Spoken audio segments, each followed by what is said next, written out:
Le président américain Donald Trump a fait comprendre à ses alliés qu'il est convaincu de la victoire de la Russie.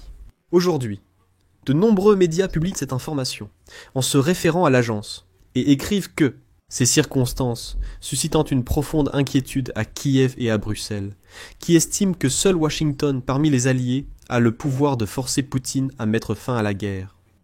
De plus, aujourd'hui, le secrétaire d'État américain Mark Rubio déclare que les États-Unis ne peuvent plus résoudre tous les problèmes mondiaux. Trump ajoute également qu'il n'est pas facile de traiter avec Zelensky, mais il croit tout de même que Zelensky veut mettre fin à cette guerre.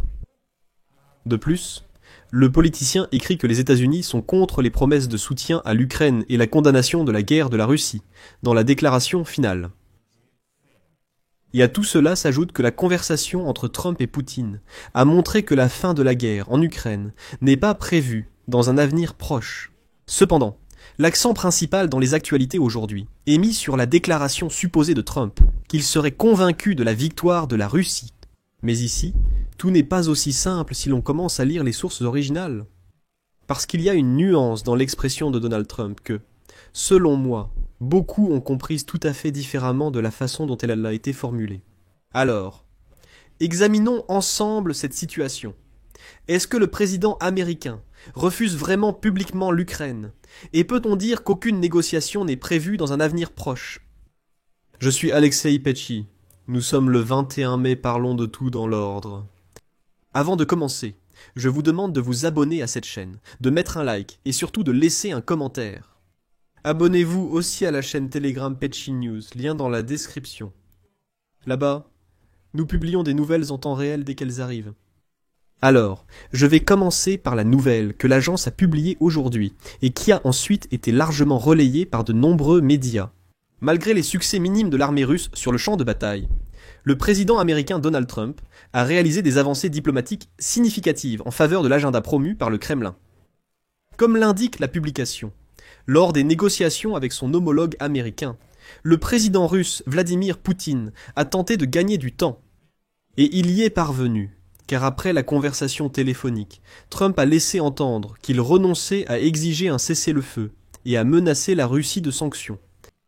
Selon des personnes familières, avec le déroulement des négociations à huis clos entre Trump et les alliés en Europe, le président américain a laissé entendre qu'il était convaincu de la victoire de la Russie, répétant toute une série de thèses du Kremlin. Ce qui a suscité des inquiétudes chez les Européens, à savoir que les États-Unis envisagent de s'éloigner de l'engagement largement médiatisé de parvenir rapidement à un accord de paix. Comme il est écrit, Trump a critiqué à plusieurs reprises Zelensky, ce qui a été particulièrement notable dans le bureau ovale le 28 février. Sans pour autant exercer de pression significative sur Poutine, comme en témoigne son refus de menacer d'imposer des sanctions supplémentaires si Poutine refuse un cessez-le-feu inconditionnel. Jack Watling, chercheur principal sur les guerres terrestres à l'Institut royal des études de défense à Londres, a déclaré que le recul diplomatique ne fait que servir les intérêts de Vladimir Poutine. Citation. La Russie ne peut pas soutenir des opérations indéfiniment, mais pour le moment, Moscou estime que son influence sur l'Ukraine augmentera avec le temps. Et puisque Donald Trump a clairement laissé entendre qu'il se retirerait des négociations, les militaires russes ont l'intention d'intensifier leurs opérations. Cette situation suscite une profonde inquiétude à Kiev, qui estime que seul Washington, parmi ses alliés, a le pouvoir de contraindre Vladimir Poutine à mettre fin à la guerre. Sans compter la dépendance de l'Ukraine à l'égard de l'aide militaire américaine, allant des systèmes de défense aérienne Patriot jusqu'aux renseignements obtenus grâce à Starlink. Néanmoins, selon Watling, le Kremlin devra également faire un choix difficile à mesure que la guerre se poursuit. Bien que la Russie puisse mener encore 2 saisons de campagne avec son approche actuelle du recrutement militaire, d'autres opérations offensives en 2026 nécessiteront probablement une mobilisation forcée supplémentaire, ce qui constitue une tâche difficile tant du point de vue politique qu'économique. Donc, tout se résume au fait que Trump a cru Poutine lorsqu'il a affirmé qu'il était prêt à faire la guerre éternellement, comme il le déclare. Et c'est pourquoi Trump aurait, je souligne, déclaré qu'il était convaincu de la victoire de la Russie. Mais ici, il faut faire une petite pause et examiner ce que écrit Bloomberg. Il y a un moment intéressant là-bas, auquel beaucoup n'ont pas prêté attention pour une raison quelconque. Le fait est que Selon Bloomberg, Donald Trump aurait laissé entendre aux Européens qu'il croit en la victoire de la Russie. En réalité, dans le texte, il est écrit que Donald Trump a laissé entendre qu'il est convaincu que la Russie est en train de gagner en ce moment. Pas dans le futur, pas en général, mais en ce moment même. Il aurait vu que sur la ligne de front, la Russie est en train de gagner. Eh bien, il faut vraiment reconnaître que les Russes, même lentement, mais malheureusement, avancent actuellement sur la ligne de front. Et, en principe, c'est à cela que l'on commence à prêter de plus en plus attention à la Maison-Blanche. Mais ici, le point clé est d'examiner les données des opérations offensives. Parce que même Bloomberg écrit qu'il compare les rythmes de progression. Les 4 derniers mois et demi de l'année 2024 et les 4 premiers mois et demi de l'année 2025. Et en moyenne, il s'avère que c'était 125 km² par semaine l'année dernière, l'avancée des Russes. Et cette année, 41 km². C'est-à-dire, comme vous le comprenez, 3 fois plus lentement. C'est-à-dire, dans ce même article, il est écrit que les Russes ralentissent dans leur progression. Mais Trump dit quand même qu'ils gagnent en ce moment. Et ici commence à se dessiner une logique, telle que je la vois. Je peux bien sûr me tromper, mais il semble que Trump ait simplement décidé de donner du temps à Poutine pour que celui-ci, probablement, s'empare de plus de territoire, et ensuite revenir à ses négociations. C'est-à-dire que Trump n'a pas réussi à convaincre Poutine de s'asseoir à la table des négociations. Mais il ne compte pas non plus faire pression sur lui. Pourquoi ? Parce que, comme vous vous en souvenez, après sa conversation avec Poutine, il a déclaré que la Russie voulait vraiment mener un commerce à grande échelle avec les États-Unis d'Amérique. Ici, bien sûr, il y a des questions concernant ce qu'ils comptent échanger. Voyons les choses logiquement. La Russie vend principalement sur le marché mondial. Non, pas des technologies, pas certains produits, mais des matières premières, le pétrole, le gaz, et peut-être certains métaux rares et d'autres ressources naturelles. Donc, ce sont des matières premières. L'Amérique a-t-elle besoin d'en acheter à la Russie ? Non. Est-ce que l'Amérique peut vendre certains produits à la Russie ? Oui. Donc, en fait, c'est possible. La logique de Trump est qu'il veut simplement s'emparer de ce marché russe pour y vendre ses produits. Mais ce qu'il compte acheter à la Russie, c'est absolument incompréhensible. Là-bas, il y a le pétrole, le gaz et tout le reste, ça n'a aucun sens. Même si, hypothétiquement, nous supposons que l'Amérique, tout à coup, par un certain miracle, décide d'acheter des matières premières à la Russie. Eh bien, comment dire, le transporter sur une distance aussi grande n'a absolument aucun sens. Néanmoins, mais encore une fois, il ne faut pas se faire d'illusions, parce que Trump, en fait, maintenant, excusez-moi, mais il laisse tomber l'Ukraine. D'accord, examinons cela en détail. Trump n'a jamais exercé de pression sur Poutine pour qu'il mette fin à la guerre. Lors de sa conversation avec lui, il n'a même pas abordé le sujet du cessez-le-feu. Des sources en parlent actuellement. Après l'appel, Trump a en fait renoncé à sa propre promesse de mettre fin à la guerre. La conversation de 2 heures avec Poutine, le 19 mai, a été si chaleureuse que ni Trump ni Poutine ne voulaient en être les premiers à raccrocher. C'est ce que déclarent maintenant les Russes. Les alliés européens et les autorités ukrainiennes ont eu le sentiment d'avoir été abandonnés sans explication, sans position. Trump et Poutine ont discuté, puis plus rien, le silence. De plus, notez que les États-Unis n'essaient même plus de jouer le rôle de médiateur.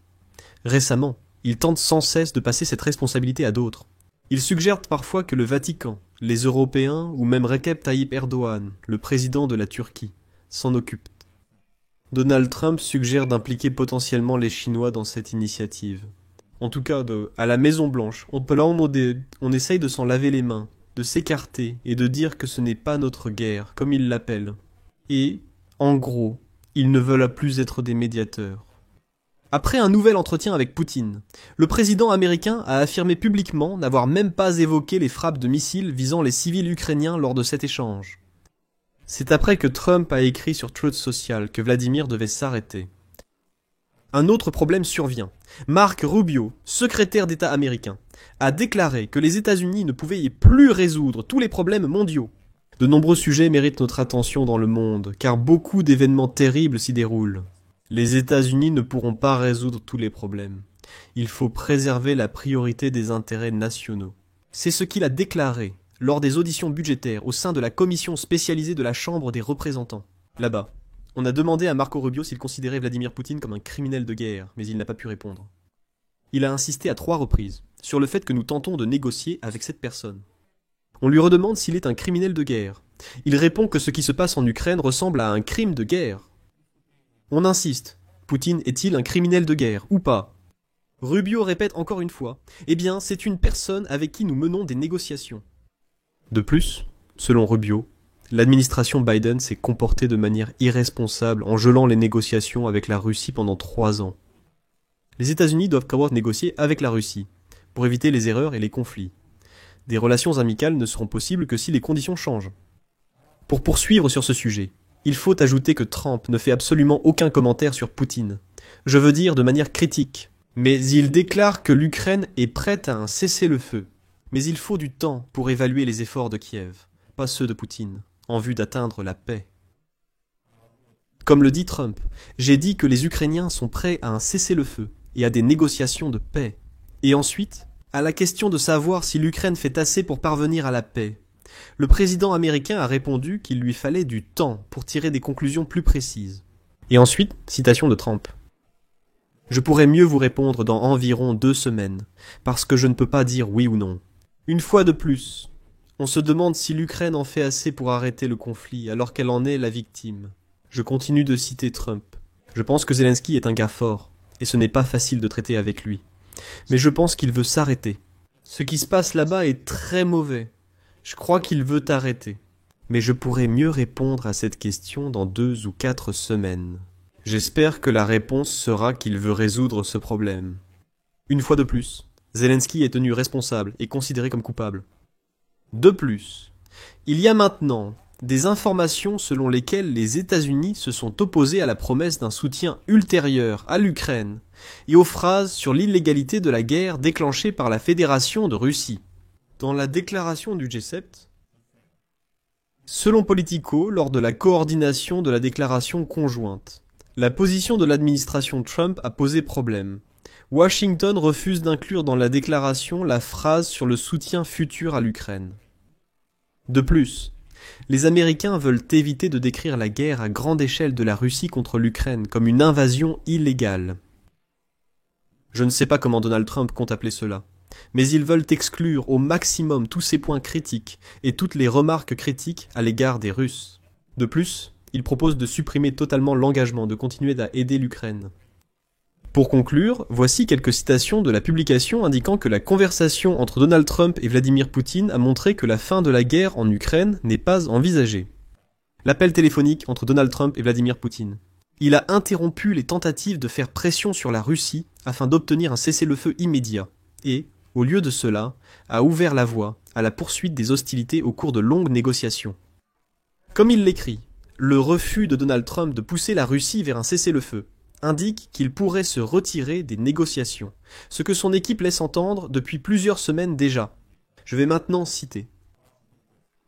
Il y a un peu plus d'1 semaine, les dirigeants européens ont envisagé avec des responsables américains d'imposer de nouvelles sanctions contre la Russie si elle refusait d'accepter un cessez-le-feu en Ukraine. Mais malgré les appels de plusieurs mois de Donald Trump à un arrêt immédiat des hostilités, le président des États-Unis, qui avait autrefois promis de mettre fin à la guerre en 24 heures. Il semble qu'il ait non seulement évité les plans européens, mais aussi renoncé à son propre appel à un cessez-le-feu rapide.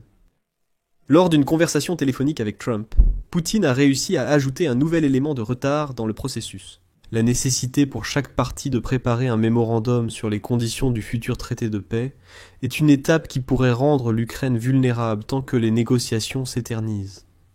C'est ce dont je parlais dans l'une des émissions précédentes, qu'en fait nous sommes revenus au point de départ des négociations. Expliquez-moi pourquoi il faut de nouvelles conditions. Pourquoi l'Ukraine et la Russie vont rédiger de nouvelles conditions pour un cessez-le-feu, alors que les positions sont déjà parfaitement claires depuis longtemps. Il y a aussi la proposition de Donald Trump, composée de 22 points pour parvenir à la paix en Ukraine, que Witkoff a apporté à Poutine à Moscou et à Saint-Pétersbourg, et qu'il lui a présenté là-bas. Oui, on peut avancer sur cette voie. Alors, il s'avère que Trump a proposé cela.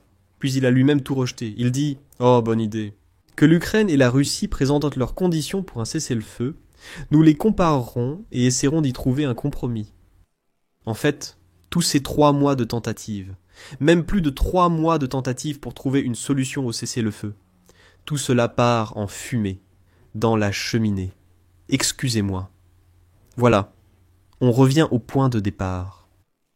De plus, comme il le note, après le 3e entretien téléphonique entre Trump et Poutine depuis son investiture, on peut déjà dégager des tendances dans leurs interactions. Les États-Unis exigent de Poutine qu'il montre qu'il prend les négociations de paix au sérieux. En réponse, le Kremlin insiste sur le fait que la complexité d'un accord de paix plus large empêche un cessez-le-feu immédiat. Eh bien, il semble que Poutine ait réussi à proposer à Trump un résultat intermédiaire tangible des efforts de paix de Washington, sans faire aucune concession.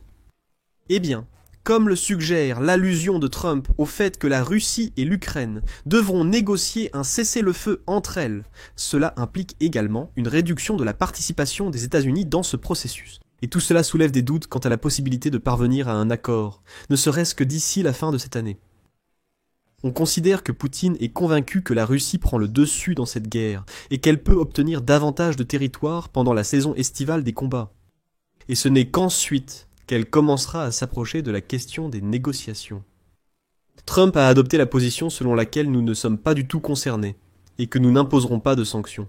Je vais expliquer cela dans le prochain épisode. Là, pourquoi chez Trump ils ont dit clairement qu'il n'y aurait aucune sanction. Ils ont menacé. Allons-nous mettre la menace à exécution? Non, nous ne le ferons pas. Pourquoi? Voici l'explication de la Maison-Blanche. Aucune menace, pression ou quoi que ce soit d'autre. Le matin, ils essaieront, excusez-moi, de se défiler et de dire que quelqu'un d'autre devrait s'occuper de toutes ces questions. Nous avons tenté sans succès, puis nous avons changé de cap. Je mets des points de suspension ici. Donnez votre avis et écrivez vos conclusions dans les commentaires. Abonnez-vous, cliquez sur la cloche et mettez un like.